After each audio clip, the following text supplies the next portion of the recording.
Brian Rose from London Real. We're at Primrose Hill, which is a historic park in London, and behind me you can see the skyline of London. You've got Canary Wharf, the new building, the Shard, the BT Tower, the London Eye.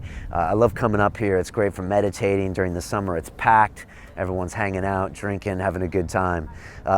We've just dropped the episode with Dr. Robin Carhart-Harris, and he was the doctor who's doing research now with psilocybin and MDMA to see if it can treat depression and even drug addiction. And everyone's loving this episode. He's a real scientist that actually gets to the science of how psychedelics work.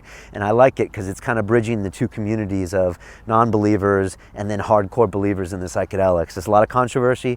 Some people say that he's too analytic, but I like the fact that he's a doctor and is taking a very clinical approach to describing something like psychedelics, which most people have just anecdotal evidence. So if you haven't, check that episode out, definitely.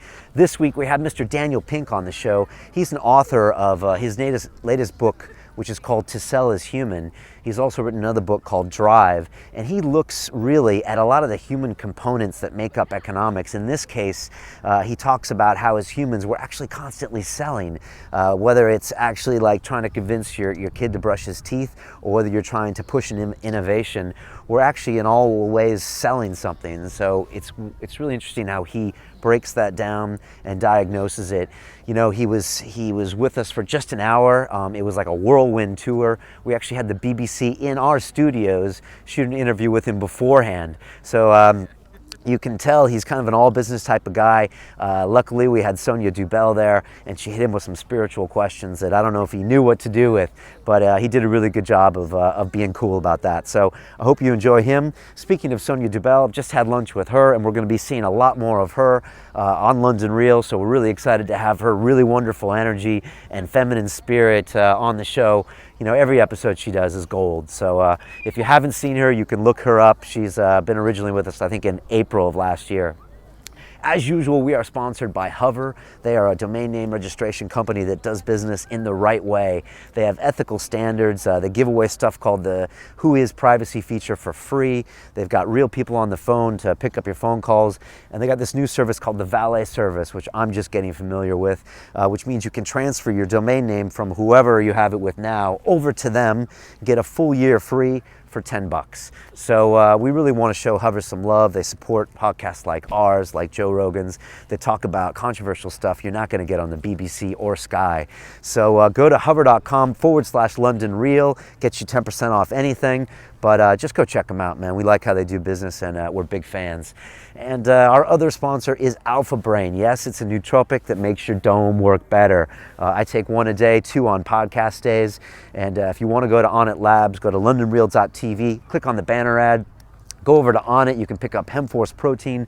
You can pick up kettlebells, battle ropes. I was doing battle ropes myself this morning at Urban Kings, and you can get all sorts of stuff there and hook up those guys. Joe Rogan, Aubrey Marcus in the house. We're big fans of what they do.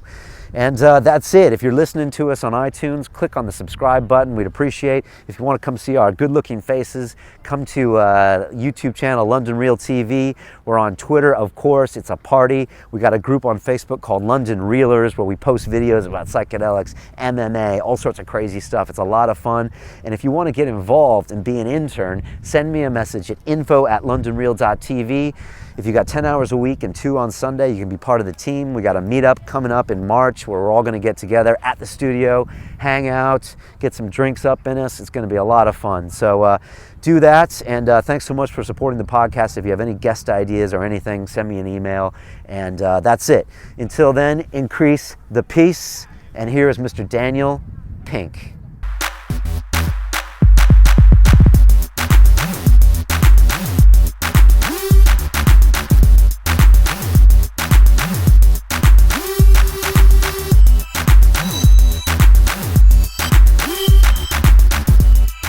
This is London Real. I am Brian Rose. With me today is Miss Sonia Dubell. She's been on the show twice before. She's an accomplished yoga instructor, an actor, a singer, and a new mother of an ayahuasca baby. Welcome back, Sonia. Thank you very much. And our guest today is Mr. Daniel Pink. He is a New York Times best-selling author of the book Drive, The Surprising Truth About What Motivates Us, and his latest work, which is To Sell is Human, The Surprising Truth About Moving Others, which we will be giving away today for the best quotes that are tweeted out there from this episode. He's a graduate of Yale Law School, which you make fun of a bit in your TED Talk. And so I want to hear more about that later. But you also were a speechwriter for Al Gore at one point. In my misspent youth, yes, I worked in politics. Okay, that's good. Fair enough. Welcome to London. It's great to be here. How are the Brits treating you, or how do they normally treat you? They normally treat me quite well. Okay. There's, as an American, the UK is very, very accessible. It's common language, few different words, pretty easy to get around. Nice place. Is it like Tarantino said, they got everything you have in the States, it's just here it's a little different? Would you say? I think it's a little bit different. They got this thing about driving on the wrong side of the road. That's going on. You got some of the different vocabulary, but in general, I think it's a totally nice, accessible place. In fact, on this particular trip, I took my 16-year-old daughter with me. I'm here for a week, and so she came with me to just explore London. She hasn't been here since she was 6, which she barely remembers. So she's out and about. I don't even know where she is right now. Okay, and you're our only guest that's ever been from DC. So really? Yeah. Wow. We just don't get. I mean, who lives in DC? I mean, they're politicians or lobbyists. Well, we'll get to that more in a bit. But this must be quite a change from DC. I'm guessing. Are people more polite here, or is DC a pretty friendly place? DC is not that friendly of a place. No? Okay. I want to ask you more about DC because I haven't heard that much about it. I was rewatching one of your videos in prep for this interview, and it was. Good God, that sounds like punishment. Well, no, but it was one I'd actually seen before, and I was like, I didn't know Daniel Pink did this video, and it's your one that has like 10 million views. It's The Surprising Truth About What Motivates Us, which I think was your 10-minute animation, animation, which was put to a talk. I think you gave at the RSA. Exactly, here in London. Was it in London? Oh, that talk was here in London. And the the animation is brilliantly done. Yeah. It really draws you into it. But I was watching, I'd seen it before, and I was like, oh, wow, this is really interesting. And it uncannily seemed like it was mirroring my life. And I was wondering if most people who watch it feel the same way. That it was mirroring your life? That's very ego-based. Yeah, exactly. Very ego-based.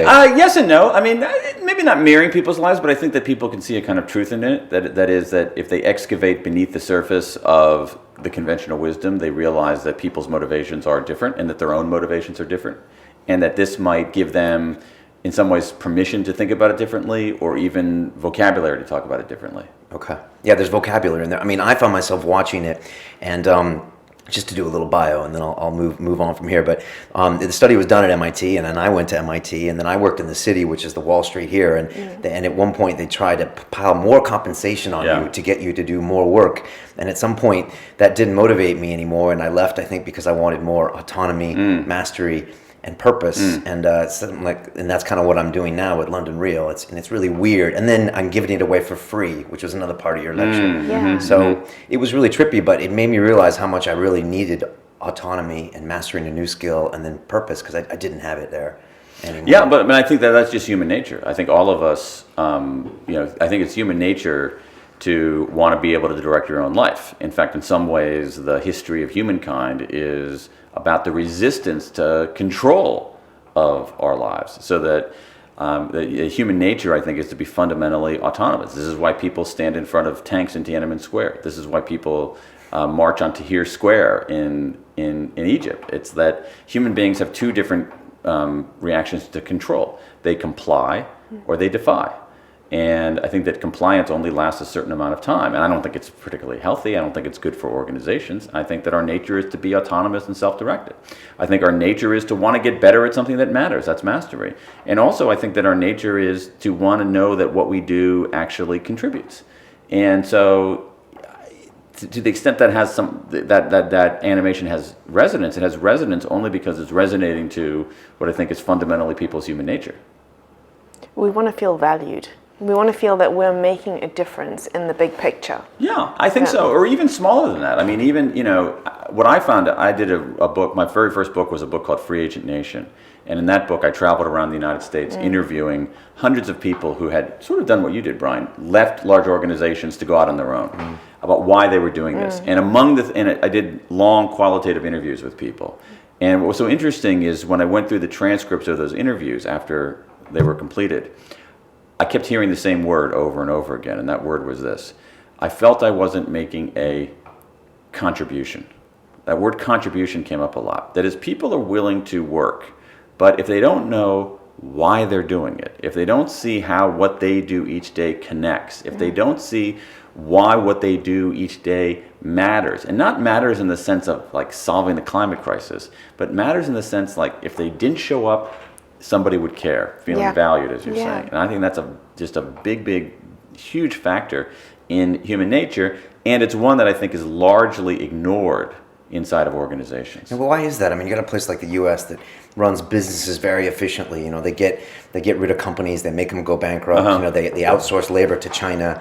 How come they haven't figured this out? Or if companies like Google figured this out with kind of more of a crunchy atmosphere? That's a hard question to answer, because part of it is that you know, I'm a big believer in simple explanations for things. So when we look at why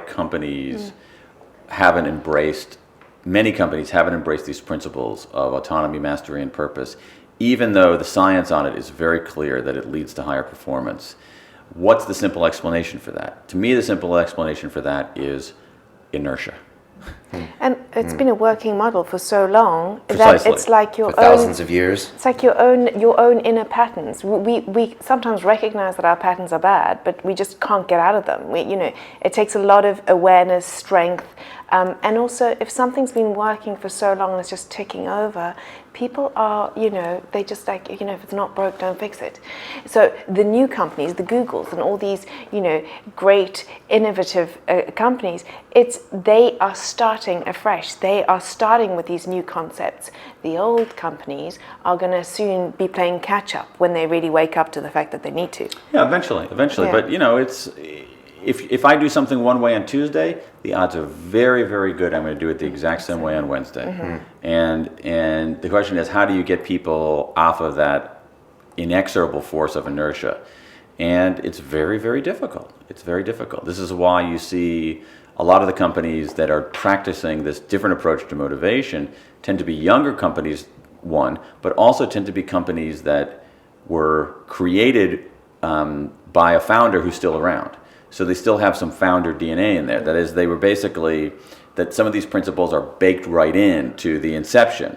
Whereas these other companies that have been around for a very, very long time have much greater difficulty introducing it. Yeah, introducing it, doing things differently. Who's doing it right? I mean, do you see? Well, I think I think one of the best companies out there doing things right is an Australian company called Atlassian. Yeah, you mentioned that in the video. Yeah, and but they do all kinds of interesting things. FedEx Days that you spoke about. They do FedEx Days, which is for the viewers and listeners who don't know. What Atlassian does is once a quarter on Thursday afternoons, they say to their software developers, "Go work on anything you want, as long as it's not part of your regular job." So full autonomy.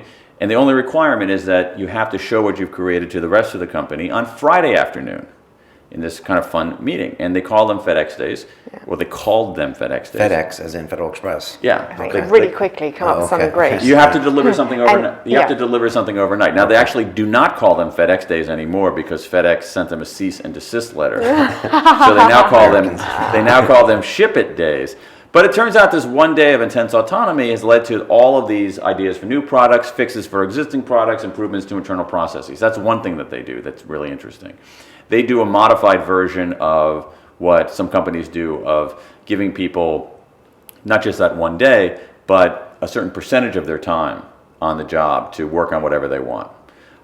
They have done something that I think is really, really important and useful, in that they have essentially abolished formal performance reviews, which most people on both sides of the table despise, and which the research shows are woefully ineffective, if not harmful. And so they've rethought some of the orthodoxy about how you run companies. But this is a young company. The founders are still around. They were able to encode these principles in at the very inception. But there are a lot of companies out there that are doing some really interesting, very novel practices. Tim Ferriss was here a few weeks ago, and he was talking about how he uses Gmail offline because he was saying every email you get sent is actually someone trying to take your time away from you. And it made me think of your new book, to sell as human, because like you saying, every email is a pitch. Yeah. And I mean, do you agree with that? By the way, do you think that email is someone trying to basically take your time away? It's a bit of a conspiracy. I know it's a No, generalization. it strikes me as slightly paranoid. But what about him? What about the emails that he's sending? Is he trying to take? Well, that's his agenda, right? Right. So, first of all, just to be fair, email for me is just the bane of my existence. Yeah. Because there's just too much of it, and it does take an enormous amount of time. But what we need are some ways for people to understand how to make it more useful and more relevant. It's also a huge efficiency to it. That is, let's say that somebody who says that every email that he receives is this desire to take away his time. Let's see what happens when we take his email away entirely. See how he reacts to that. So, but I do think that an email is, as you say, is a pitch. That is, it's a plea for attention and engagement. And there are ways to do it more effectively. There are ways to do it so that it's more useful to the recipient. There are ways to do it so that it's better for you. I think that with email, as with so many things, the most important thing is to see it from the other person's perspective. Mm-hmm. Write your email thinking about the perspective of the person on the receiving end, not on your end. Not what your perspective is. Take the other side's perspective on it. And so, what's going to be useful here for the other side? Why would the other side want to read this? Why would it be useful, helpful, entertaining, engaging to that other side? And I think rather than just spam. Yeah. Yeah, which is that is the most frustrating thing about email. But I was really interested in the left brain, right brain metaphor that you had going, because I also feel like I am incredibly right-brained, and I wondered, you said you were working on, because you believe that you're sort of more left-brained, and you were working on your right-brain skills. I wanted to know, how do you do that, and how would I work on my left-brain skills? Yeah, well, the key thing is that there's a couple of key things here. Number one is that when I use left brain, right brain, it's very much a metaphor, as you said. There's been a lot of really stupid stuff written about left brain and right brain over the years. It's one of those ideas where the popularization got way ahead of the science. But there are some differences in the two hemispheres of our brain. They have different functions. They have different specialties. We obviously use both sides for everything that we do. But that division of labor, I think, yields a very important metaphor. And my view economically is that the logical, linear left brain abilities are less valuable today because you can outsource them and you can automate them. The right brain abilities are harder to outsource, harder to automate, therefore I think more valuable. And so that's basically the nutshell economic argument. So for me, as someone who's pretty good at the kind of analytical spreadsheet, SAT, I shouldn't say SAT, the analytical spreadsheet, standardized test kinds of skills, that means I have some work to do. So what do I do to get better at it? Well, since writing this book, A Whole New Mind, first of all, I schooled myself in design by talking to designers, by reading about design, by subscribing to design magazines. I'm not going to be a great designer, but I understand design thinking much more than I did, say, 10 years ago, and that's a profoundly important thing. And design, you mean by design what designing what exactly? Anything from graphic design, industrial design, architectural design, clothing design. But basically, one of the things that the awakenings for me is that everything in our world is the product of a design decision. It didn't just fall out of the sky, right? So the configuration of this room, there's a design decision there.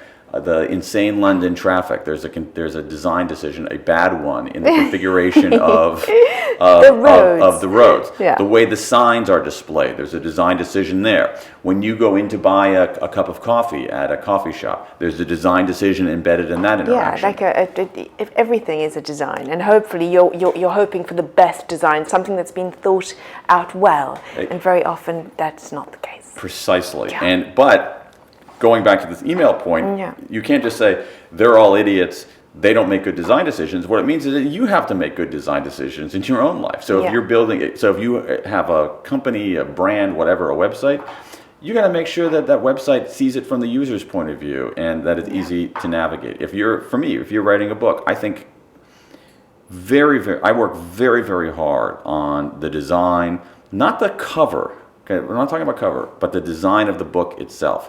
What is the structure of the book itself? Yeah. Does it hold together? Is it accessible? Does it allow people to understand the ideas that I'm talking about? Is it simple? Is it easy Simple. to digest? Simplicity Yeah. is Key. probably the greatest and most undervalued. Oh no, I value virtue. simplicity. Are you impressed by Apple as a design company, or do you Yeah. see other companies that are? No, I mean Apple is. I mean, I think that one of the things about sure, Apple. I mean, first, one of the things about Apple is that it doesn't have a lot of products. I think that's where I think there's a kind of rigor. That's a design. That's a design decision. Yeah. It's a strategic decision, but it's a design decision, and many strategic decisions end up being design decisions. So it has relatively small number of products. I think they take the user into account very deeply in ways that other kinds of products and services don't. So I think it's a great design company. But to me, the way that, going back to Sonia's question, is the way that I got better at this is by being more conscious of it, by schooling myself in it. And so I think that can be really useful. For you, here's the thing. If somebody who considers themselves much more right brain than left brain, the most important thing I can emphasize to those folks is to be numerate. You don't have to be a math whiz, but you have to be numerate. Everybody should take a statistics course. Okay. Everybody should take a statistics course. You can understand the basics of it.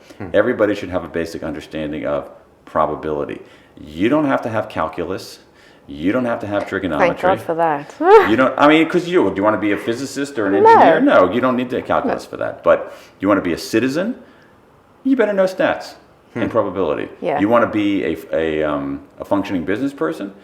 You better know stats. Yeah. And maybe probability, and certainly a little bit of finance. So to me, it's just basically what people call numeracy. If you're more right brain than left brain, you can't just run screaming from the room if somebody writes a number. Yeah. You have to be numerate. You don't have to be like a huge great mathematician, but you have to be numerate. Yeah. No, I get that. Do you hear that, everybody? Yeah, get a statistical course, Yeah. a statics course. How much? You can take it, but you can take a stats course for free on Coursera or Udacity or those kinds of online things. But right brain thinkers, it is the time in the sun now. That's what you were saying. I think that if you look at these skills, Yeah. the metaphorically left brain abilities and the metaphorically right brain abilities, the metaphorically right brain abilities are more valuable now. Because you can't these can be outsource them. commoditized. Yeah. These can be commoditized. You can certain kinds of accounting. You can do it faster on accounting software. Here in the UK, if you go to get a divorce, you're going to pay your attorney for the divorce a lot of money. You can DIY it. You can DIY it online. All right. Totally. You can do There's it all. software for it. Exactly. You can do it on software. The other thing that's happening in a whole range of practices is that you got other people who speak English. Yeah. Let's take, say, India, who can do certain kinds of routine algorithmic work cheaper and faster and just as well. Yeah. So, and this is what happened to, we've seen this movie before. This is what happened to routine mass production work a generation or two ago in England, in the United States. Routine mass production work, turning the same screw the same way. Yeah. Doesn't get done in England. No. Doesn't get done in Great Britain. Doesn't get done in the United States. It races to the cheapest cost provider. And what's happening right now is that routine white collar work, certain kinds of accounting, not all, certain kinds of engineering, not all, certain kinds of programming, certain kinds of law, that's going the same route as routine blue collar work. That it can be done faster by computers, cheaper by people overseas. And what that means is that the comparative advantage is with the things that are harder to outsource, harder to... my brother actually works for Cisco Systems in Switzerland, and it's a big, huge hardware manufacturer for all the internet-based systems and things. And he said the same thing. He said, Brian, he's like, the Chinese will copy and make better all of our basic systems. He's like, if we don't innovate and innovate and create the next big piece, the game changer, he's like, we're dead. And so it's just, there's so much, there's pressure, but in the same way, that's where their value is added, probably in the West. But it goes back to Apple too, because what's Apple good at? Apple not only are good design thinkers, but what have they done? Do you guys have iPads? Yeah. Yeah, and Okay. iPhones. And iPhones and Okay, so you and I, did you know 4 years ago you were missing an iPad? Absolutely not. Right? Yeah. It's giving the world something it didn't know it was missing, iterating something entirely That's what new. Jobs says. He didn't take customer reviews. He's like, they don't know what they want, right? And in order to have that sort of ability to actually give people what they didn't know they were missing, you have to be a right brain thinker, somebody that's not been housed, boxed, or taught a sort of set of equations that can be mimicked by a piece Right. of machinery. You Right. need to have that lateral thinking. Artists throughout Right. time have been Right. on psychedelics, and to really just stop the thinking brain, to really get out there with what's available, what do we need, how can we make life easier, better, because that's what innovation is. Well, that's what artists do. Artists give the world something it didn't know it was missing. That's Yeah. what poets do. That's what sculptors do. That's Yeah. what theatrical artists do. Yeah. And that is, to me, the most important cognitive skill. Now, you have to have the foundation of the left brain ability. It's not like the left brain doesn't matter. No. You have to have them, but they're necessary but not sufficient. Otherwise, nothing's going to get done, and everybody's going to be, Right. It's going to be spelled dancing wrong and the numbers won't add up. Totally. Now, how much is innovation at the end of the day selling these days? Because you could have the greatest idea, but if you can't communicate it or get someone to act on it, A lefty. How much of that is selling, which is what you talk about in your book? I think it's huge. I mean, it's huge. You have to be able to explain something that people didn't realize that they were missing, and be compelling enough that they say, "Wow, I didn't know that I needed that." And that's an act of selling. That's an act of identifying latent needs. It's an act of identifying problems people didn't realize that they have. The other thing is that, I think a lot of times certain innovations inside of companies don't take hold, not because they're poorly sold, because they're just not that interesting. Okay. I mean, I could come up with a phone that makes toast. That's an innovation, but who cares? Makes sense. And so the fact that if I come up with a phone that can make toast and it doesn't take the world by storm, is that a failure of selling, or is it just simply something that isn't really all that great and interesting? Okay. That's still innovative. Okay. It's innovative, but it's not a necessity. It hasn't made our lives better because we don't need a Right. phone that makes toast. An Right. innovation that is actually going to change the way we live or our lifestyle, enhance it. Because we're looking for things that are going to enhance our current lifestyle. How is that going to make it better? Mm-hmm. I've heard that marketing innovation. starts when you design the product. I mean, people have said that before. Well, I think again, not to deify Apple here, but one of the things that Apple does different from other companies is that the typical process is that the engineers and designers, first of all, the market research people do their research, whatever that's worth. The engineers engineer it. The designers design it. Then they pass it off to the marketers who market it, and then they pass it off to the salespeople who sell it.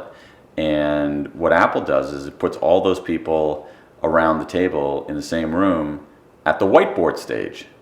So it's not this kind of handoff from one function to another function to another function. It's basically everybody is in there all the group time. effort. Because in some ways a design decision is a marketing decision is a design decision, an engineering decision is a sales decision. And by having those multifunctional groups all around the table at the inception, you end up creating something that is just better. Now, you talk about different sales pitches in your great. book. You have like the 6 different pitches. Yeah. You have a great video on that. I was just wondering if you could just walk us through some of the basics. Sure. Well, the idea here is, when we think about it, goes back to your question is, what's I think really important and what changed my view in researching this book is, what's the purpose of a pitch? Why do we pitch in the first place? And I always thought the purpose of a pitch was basically to convert. So that I pitch something to you and you either say yes or no, and I convert you like that.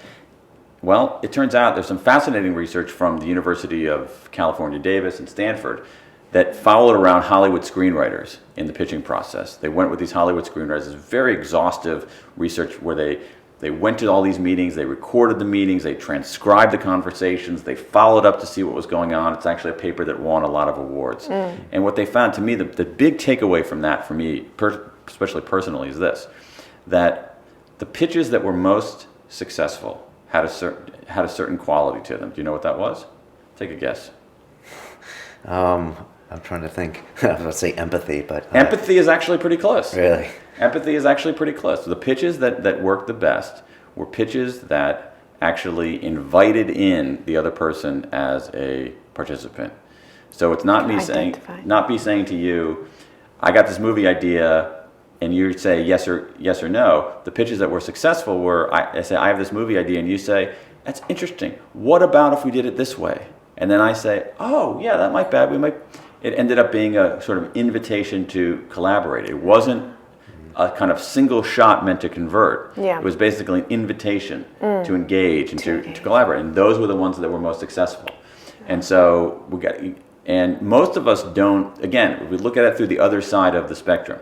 Most of us, when we hear a pitch, we don't convert immediately. We don't say, oh, yeah, that's great, let me write a check. No, we digest it. Right, and we want some collaboration and participation. So the purpose of a pitch is to engage. The purpose of a pitch is to invite a conversation. The purpose of a pitch is to bring the other side in.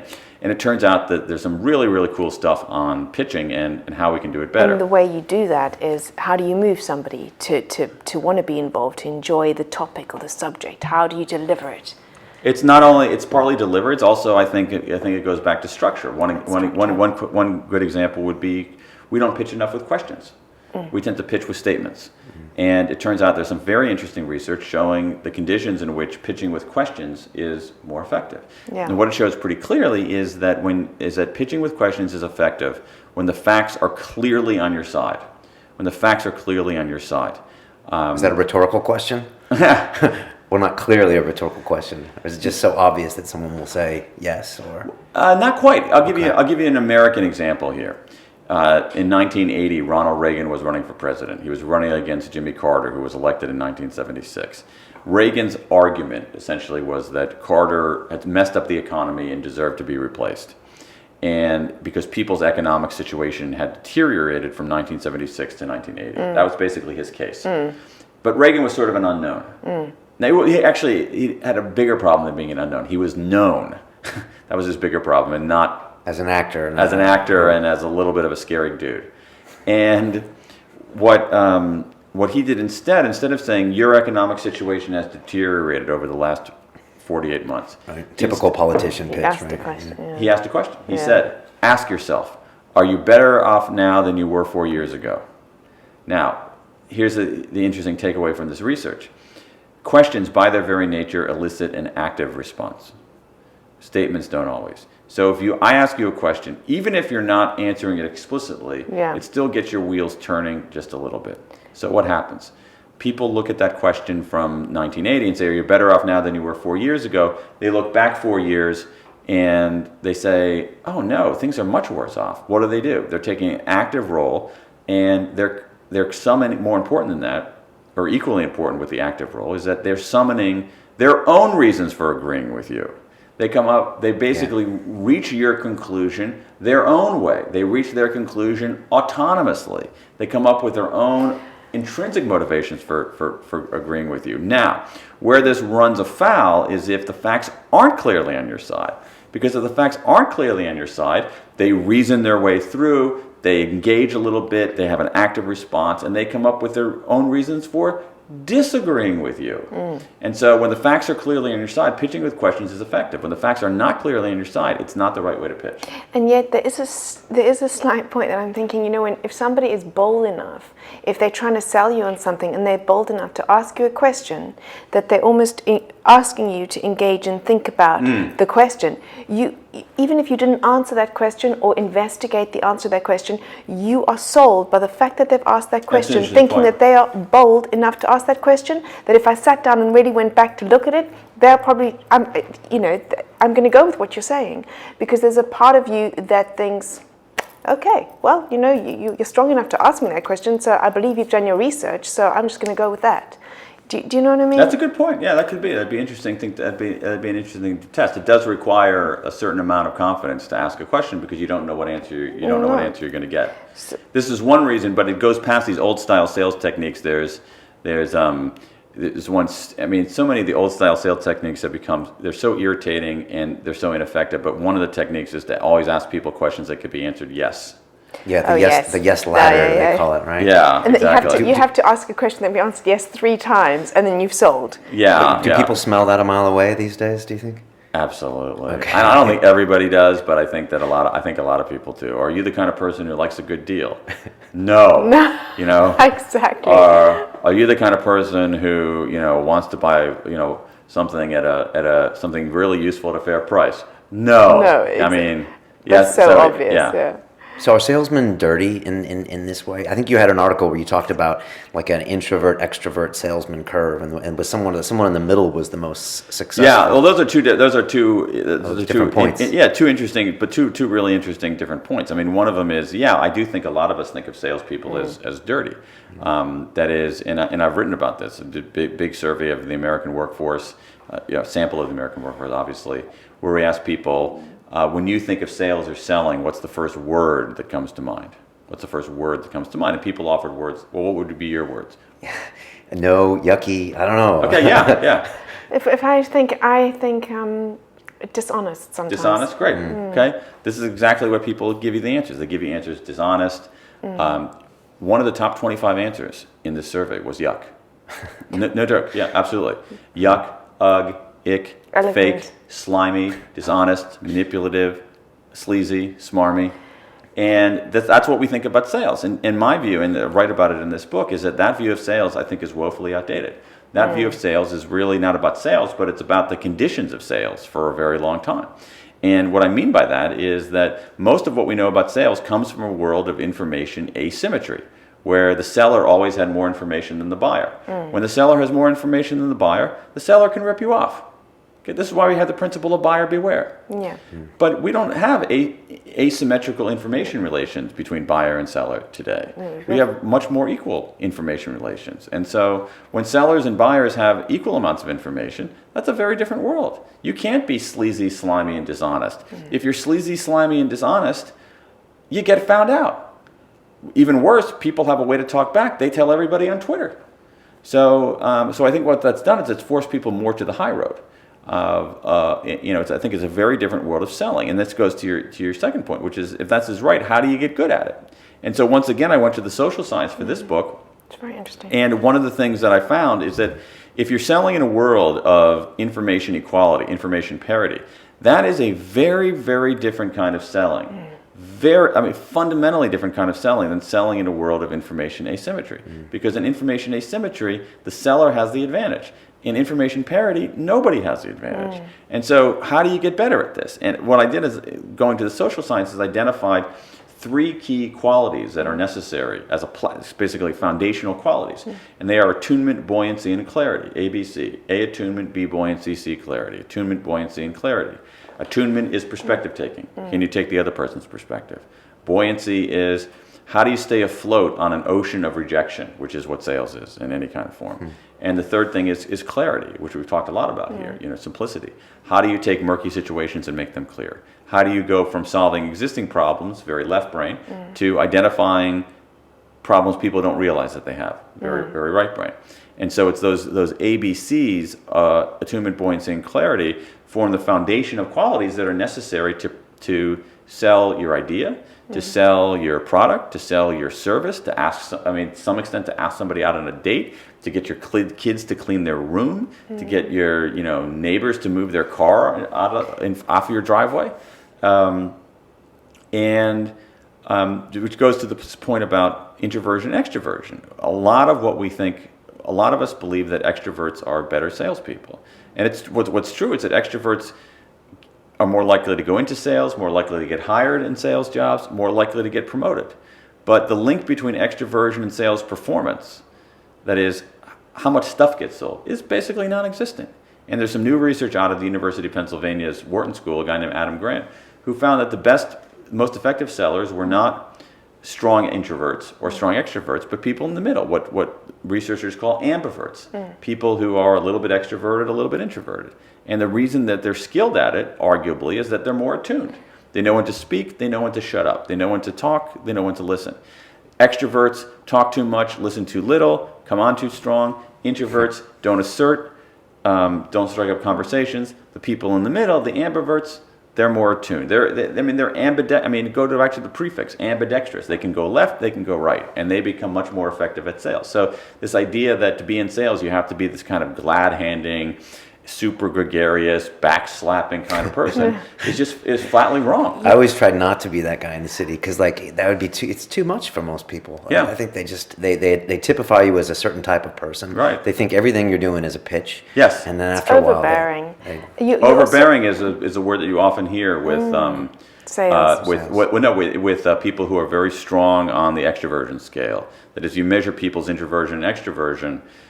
People who test very strongly, as very strong extroverts, other people often describe them as overbearing. Because, ultimately, today I feel as though we all we've got Google, we've all got the same information, we're all it's a sort of even playing field. But when you go and get something, or you're trying to decide what you want from a salesperson today is you actually connect to who they are, like them as a person. Are they cool? Are you identifying with them, first of all? So you're buying them really effectively. And then you want from them a lot more. You expect a lot more. You want them to tell you why their product is better. So you want them to have done their research across the board of products. Like if you're about to buy a mobile phone, why should I take the iPhone instead of the BlackBerry? I want to know that they've got this information, and then I'm gonna trust them as a person. But the whole time I'm subconsciously weighing them up as a person. So you're buying people. I guess that's always been the case. But before there was more ability to bombard somebody into buying something because of the asymmetry of the information. asymmetry you're talking about? Yeah. Sure. I mean, you go to buy a cell phone, you can go online and compare packages on your own. You don't have to rely only on that salesperson. Yeah. You can go to your friends and you post a note on Facebook and say, hey, I'm trying to decide between reviews. the BlackBerry and the iPhone. What do you guys think? And that person there, that salesperson, what they have to do is they have to understand what your needs are. They have to understand, okay, how are you using this phone? What is to be more cognitive, don't they? They have to think about who. Well, it's interesting you said that because attunement, perspective taking, is very much a cognitive skill. It's actually more left brain skill than a right brain skill. The research shows that you have to be able to understand people's thoughts and understand their interests. But somebody like that, they don't have a massive information advantage over people. This is what you see all the time, and even in business. Did you do business to business sales? Not really. Yeah, it was B2B. Yeah, interbanking. Okay. Yeah, All right. So there you go. Yeah. So in business to business sales, what's happening more and more is that the customer, the buyer, is entering the sales process at a far later stage because they can do a lot of their due diligence on their own. A lot of times, cell phones aren't a great example because they weren't around for that long, but let's say car showrooms, car dealerships. One reason that people went into car showrooms 20 years ago is that was the only place to know about cars.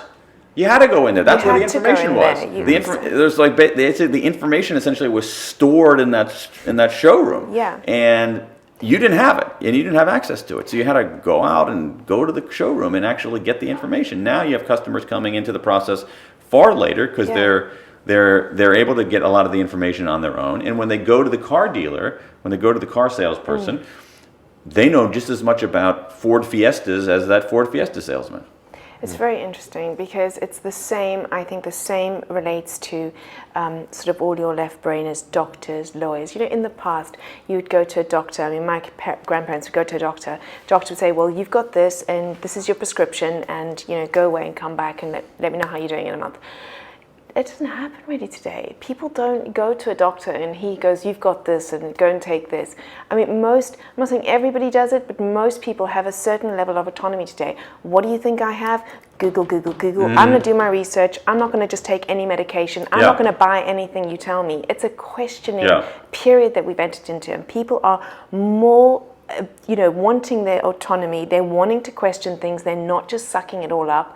Just because something is printed on paper does not mean it's gospel. There was a period where, a book was so your books are very valuable.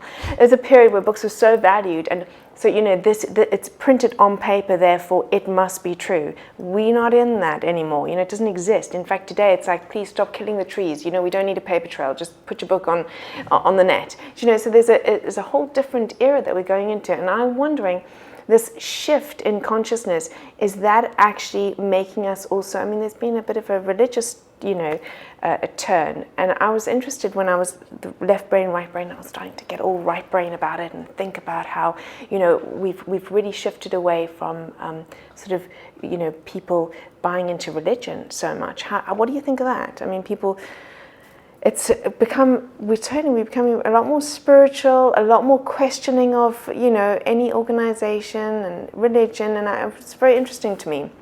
Yeah, I mean, it varies a lot from country it varies significantly from country to country. But here in the United States is much more religious, classically religious than Western Europe. Much more. The idea that you have the head of the are your techniques used in religion? The Labor Party. I mean, the idea that the head of the Labor Party here, Miliband, says, "I don't believe in God." He says, "I'm an atheist." I think it would basically be impossible for anyone in Congress. For anyone, I doubt, well, there's probably been one or two politicians, but the idea that someone running for president of the United States or governor of a state saying, "I don't believe in God." Why do you think that is, though? It's all. I'm not sure exactly. Are you nervous to speak about it? We end up lives being in D.C. So we end up being so.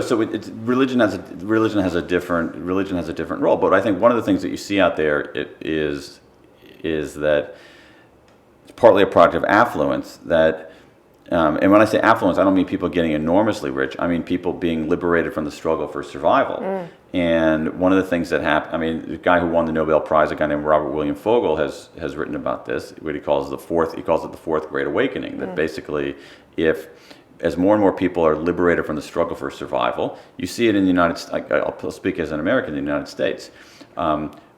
At some level, we have a bigger problem. This would have been bizarre 100 years ago. That the nutrition problem we have in the United States is that people have too much food. The problem in the United States is obesity, not malnutrition, not lack of food, but too many calories.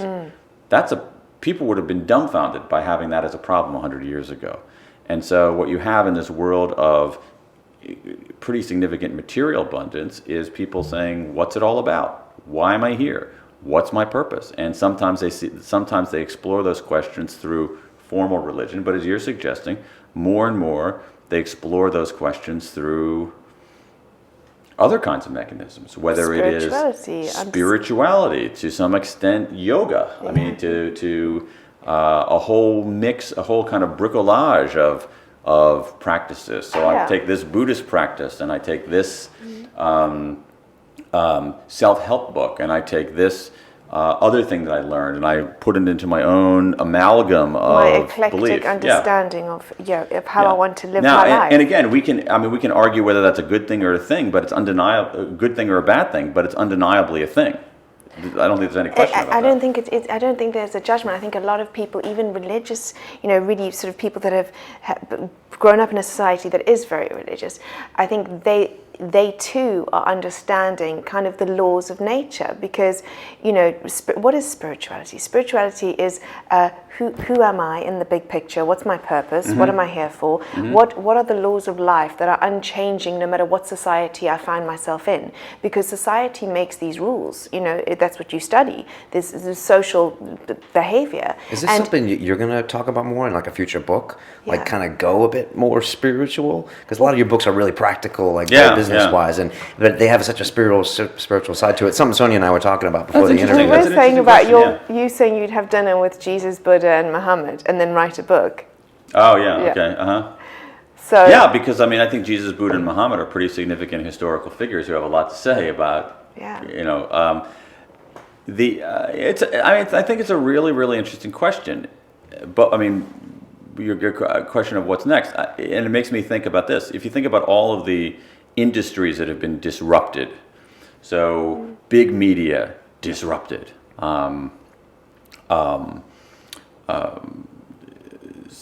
you look at a company like Dell, which was at the top of the world because it made PCs, and now it's struggling and going private once again. You look at all these you look at a company like Kodak. Kodak was a huge employer, internationally renowned company. All of a sudden, disrupted. Yeah. And I think what's interesting is I'm waiting for the ultimate disruptor of organized religion. That could easily happen. In our lifetime?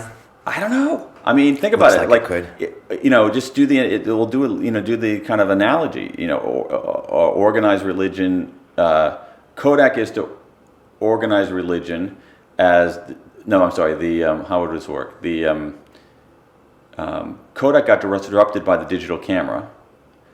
Organized religion will be disrupted by The web. Could be. I don't know. But what is the digital camera of organized religion? It's one institution aside from media. I mean, media has been totally disrupted. Technology has disrupted. What you're saying is nothing is too big to fall. Nothing is Right. too big to have a little makeover. It's and I feel we are really moving, and it's an exponential movement into spirituality. And the word, again, we've discussed this, Brian. And the word spirituality is a tricky one. It's become so sort of wishy-washy. What is spirituality? Would your grandparents even know what that meant? No, Yeah. no. Spirituality almost means you being religious without associating with a religion, doesn't it? I just think that it means that we are inspired to live the truth for ourselves, to ask questions, to understand our spirit, what our purpose is here. That's what I think spirituality is, because spirituality is I believe in something bigger.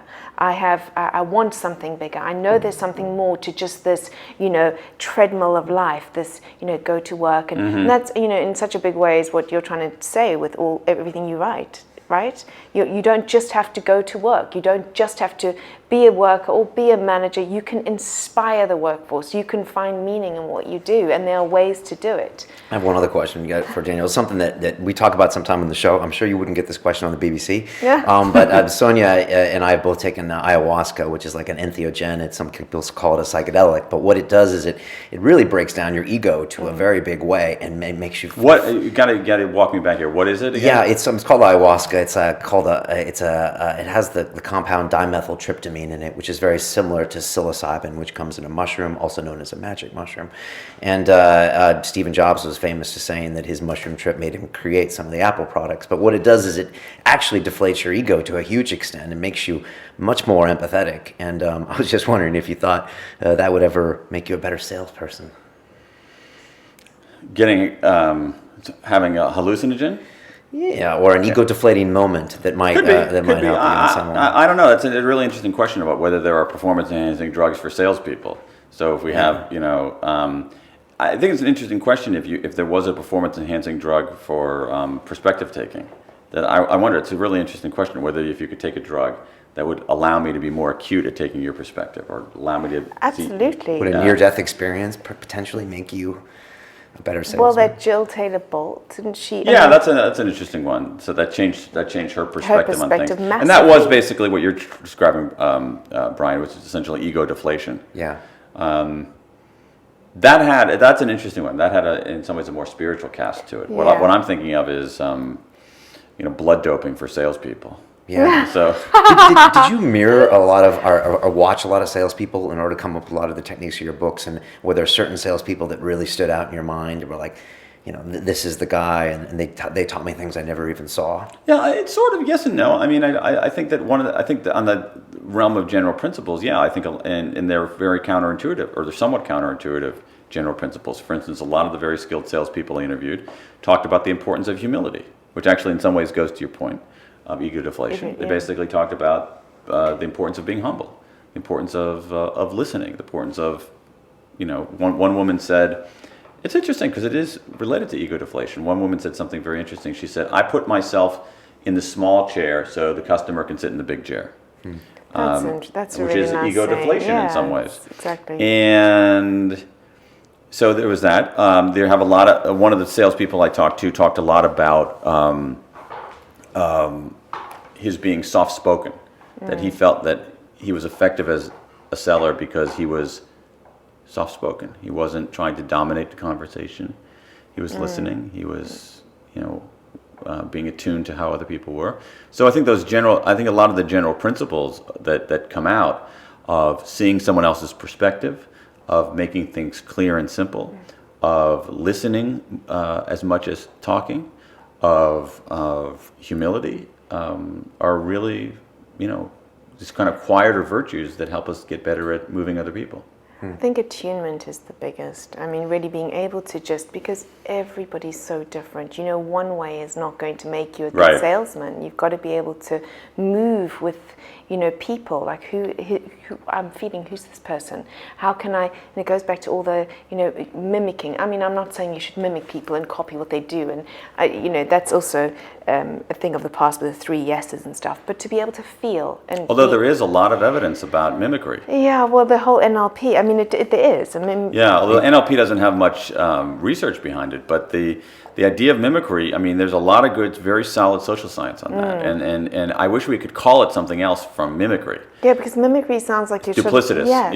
Yeah. But if you look at how people behave in a natural environment, they mirror each other's gestures, facial expressions, things like that. There's some very interesting research on waiters and waitresses showing that waiters and waitresses who repeat back the order word for word, they're mimicking. You order something, I repeat it back word for word. They're mimicking you. Yeah. Get higher tips.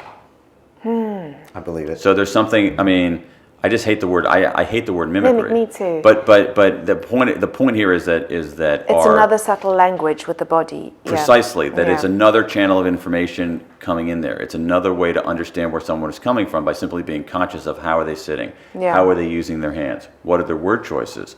It's just, to me, it's just a wider, more expansive view of understanding where somebody is coming from. The idea that you can simply understand, all you could do is just close your eyes and simply or even get a transcript of what someone is saying, and that's going to fully allow you to understand their perspective is so flatly wrong. I mean, we would never ever do that. No. What I was just curious what advice you would give to someone who's say 20 years old who wants to be Daniel Pink someday, who wants to write these books, and I was curious if you would suggest they go to law school or not, or follow the career path that you took. I think the most important thing is that you don't want to try to be anybody else. You want to be the best version of yourself you can be. And so I think that first of all, no one's out there saying I want to be the next Daniel Pink, but if you want to go out there and, believe me, if you want to go out there and if you say I want to be the next X, Y, or Z, I think that's a bad idea in general. Because there already is that other person. So you don't want to be the. You want to be more right brain about your thought, thinking of your future. You want to be the best version of yourself. Exactly. You want to be the best version of yourself. I mean, it's what Jerry Garcia reportedly said about the Grateful Dead. He said, you don't want to be the best. You don't want to be the best at what you do. You want to be the only one who does what you do. And I think that's really what it is. And so, I think you can look at other people and look at people who I think you can admire other people and draw on their virtues and learn from them. But I think ultimately, to actually be effective, but also just to have integrity in your soul, you want to aim to be the best the best version of yourself that you can be. Yeah. That's what I mean. I don't want my kids. I don't want my kids to be the next. If I got a. Think about what my kids do. Their key interests now. I mean, one of my daughters makes a lot of films. So I don't want her to be the next Steven Spielberg. I want her to be the first Sophia Pink. Exactly. I mean, that's. You want to cut her own path in life and leave her own legacy that's so individual. And if each person lives their passion, that's going to happen. Do you have certain, I'm learning this whole parent thing, but do you have certain things like, I want you to go to university, or is that a way our parents used to think? Yes, You think Brian has a 9-year-old, so he's thinking ahead. Is that too rigid, that whole concept, or do you have certain things where like, you got to go to university, or is it these days you're kind of like... Here's the thing.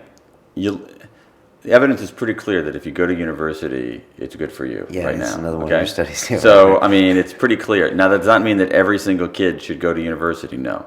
And so, if one of my kids has said, I don't want to go to university, I would say, okay, what do you want to do instead? If the answer was, I just want to sit on a beach somewhere drinking pina coladas, I would say that's probably not a good alternative.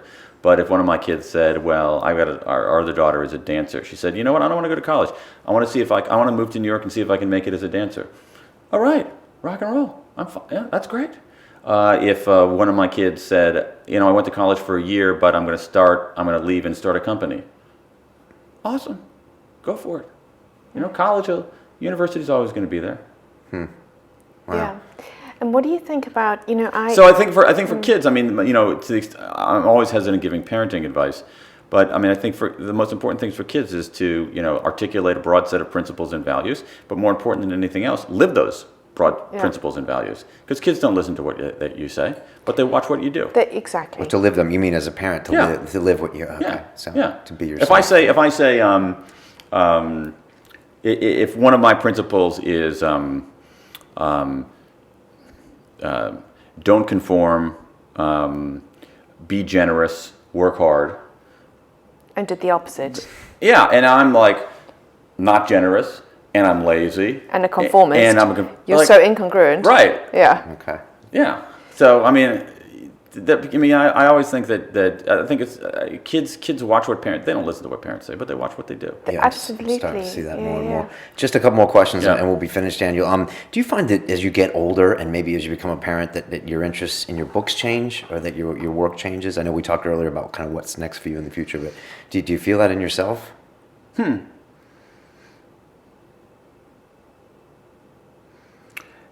Yeah, it's an interesting question. I never really thought about it in that exact way. Probably. I mean, I think there is I think there's always at least for me, there's always like a slightly higher bar, because when I choose my book topics very seriously, because I live with them for a very, very long time, and so I'm now. So I did my first book. I just thought it was cool that I was able to write a book. I mean, that was awesome. It's like, wow, I just wrote a book. That's just so awesome. And then I realized, and basically became proof of, that anybody can write a book. And so that becomes less significant, and it really is, am I going to do something that's meaningful to me and that matters to other people? So I think that the bar has gotten higher over and over again. And the other thing is that I really am concerned about repeating myself. That is, I don't want to be one of those writers who writes the same version of the book every 3 years, and we've seen that movie before, and it's not pretty. But repetition is the master of skill, and I mean, if you keep people go, oh, I've heard that before, but I love hearing things over and over again, because we've become so automatic in the sort of things that don't serve us, that we need to listen to and nurture every day of our lives the good qualities, the ways that we want to be. But you don't want the same book. We don't want the same book word for word, but I mean, I'm not saying that you should do that. And definitely, even when you look at what you write, you can see how one way of thinking leads into the next. I mean, I think that's true, and I think that's just growth. I think that's paying attention and growing. Yeah. That said, there are plenty of people out there who write the same version of the book.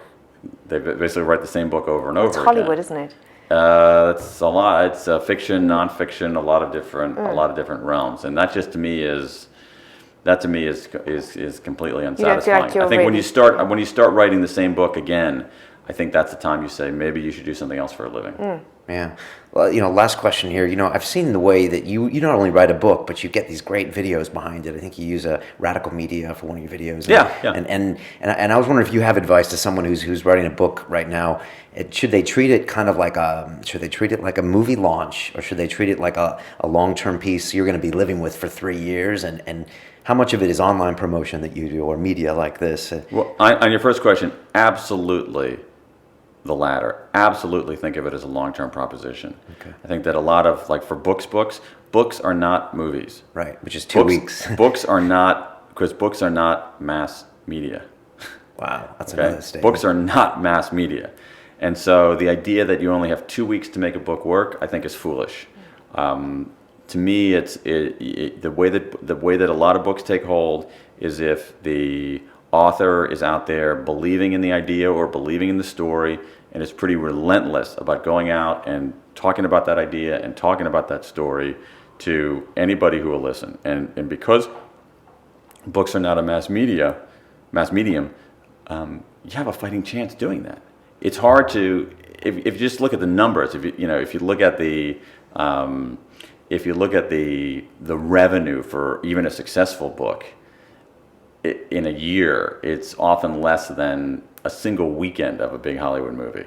Usually less than that. And so, so the way I think the way you spread ideas in this particular medium is much more grassroots. Much more grassroots. It's a niche it's not a mass medium, and if you just go out and find your audience, serve your audience, be generous to your audience, help your audience, I think that absolutely redounds to your benefit in the long run. And back it up with other media as well. The other media are just another way to serve your audience. Okay. I mean, if you think about it as a form of, and this goes to one of the ideas in this book, To Sell is Human. If you think about it as a form of service, then I think it's valuable. So you mentioned that RSA video, which I didn't even do. The RSA people did that. Does that help sell my book? Maybe, probably does. But is it valuable in and of itself? Yeah, absolutely. You don't need to buy my book to get value out of that. It's just it serves people out there. And as a consequence of serving people and being generous, I think ultimately that redounds to your benefit. Yeah. I think a lot of people are finding that they give a lot of stuff away, and then ultimately they might buy that book, but they're just constantly giving out that media anyway. So I think people appreciate it. So good. Well, all right, we are giving away 5 copies of your book to the best quote tweeted from this episode, which I'm sure Daniel will appreciate as a good selling technique. Oh yeah. It doesn't rhyme though. I wanted to get into that rhyming pitch. I thought of Muhammad Ali when I heard true. You using rhyming in the pitch. But there's some great stuff in there. To Sell is Human is the book. And thanks for the time today. I know you're running all around London. Thanks for having me. It's good to be in your high-tech elite studio. It's comfortable. It's awesome. It's comfy. It's a great studio. Thank you. Sonia, thanks for being here. Pleasure.